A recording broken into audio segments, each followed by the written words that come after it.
जिसको जलाना चाहते हैं उसको जलाते हैं। यहाँ बजरंगबली का स्थान है तो बजरंगबली की जितनी कृपा होगी।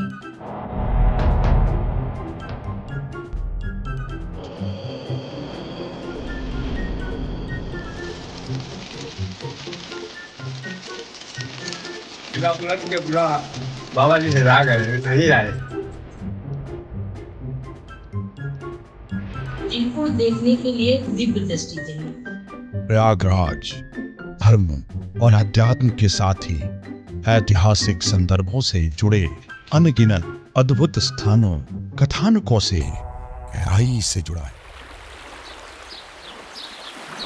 गंगा नदी के तट पर टीलों की श्रृंखला वाला ऐसा ही एक स्थान है उल्टा किला। यहाँ पर किसी समय चंद्रवंशीय राजा हरिबोंग का शासन था। दान पुण्य से दूर रहने वाले राजा हरिबोंग के फैसले से हमेशा लोगों को नुकसान ही होता था।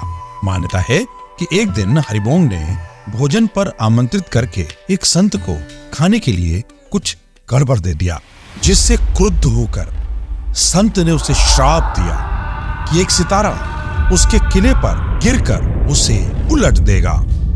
फूके राजा मर गए, अब किला पलट के पूरा बाबा जी से राग है, नहीं आए। और कुछ समय बाद ही मिर्रिक सितारा इस किले पर गिर पड़ा और तब से ही ये किला उल्टा हो गया। और इस क्षेत्र से मैं बहुत बचपन से जुड़ा रहा हूँ। ये प्रतिष्ठानपुरी इसका नाम था। यहाँ पे संत लोग भ्रमण करते थे। किला पलट गया। ऐसा है कि जब मछेंद्र नाथ जी यहाँ पे आए वो करने के लिए, तो यहाँ पे उन काफ़ी परिवाद हुआ, तो उन्होंने भी इसको श्राप दिया जो है कि ये किला उलट जाएगा। प्राचीन उसमें उल्का पिंड वाली भी वो है। ये किला क्षेत्र संगम से 14 किलोमीटर दूर झूसी में है, जहां पहुंचने के लिए शास्त्री ब्रिज पार करना होता है।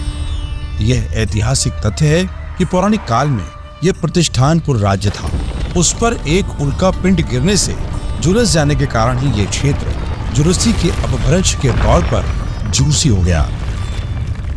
खासतौर पे प्रयाग क्षेत्र जो है ये अर्बन क्षेत्र नहीं था, शहरी क्षेत्र नहीं था, बल्कि प्रतिष्ठानपुरी झूसी जो गंगा के उस पार है वह नगरीय क्षेत्र था। यहाँ आने पर किले के भग्नावशेष भी कई जगहों पर देखने को मिलते हैं। वर्तमान में ये क्षेत्र आर्कियोलॉजिकल सर्वे ऑफ इंडिया के अधीन है।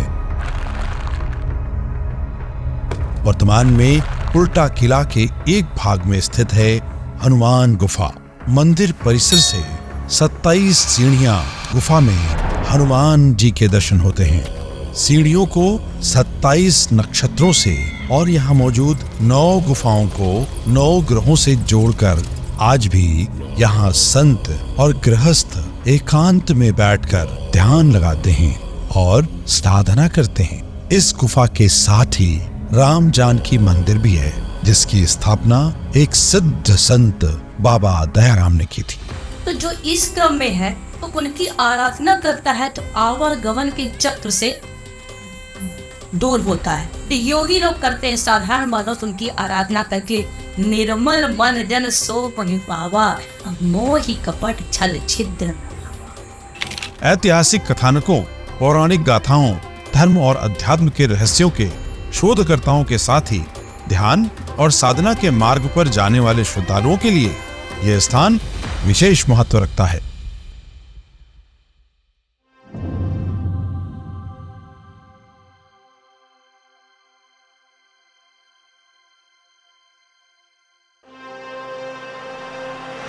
Technosis Media.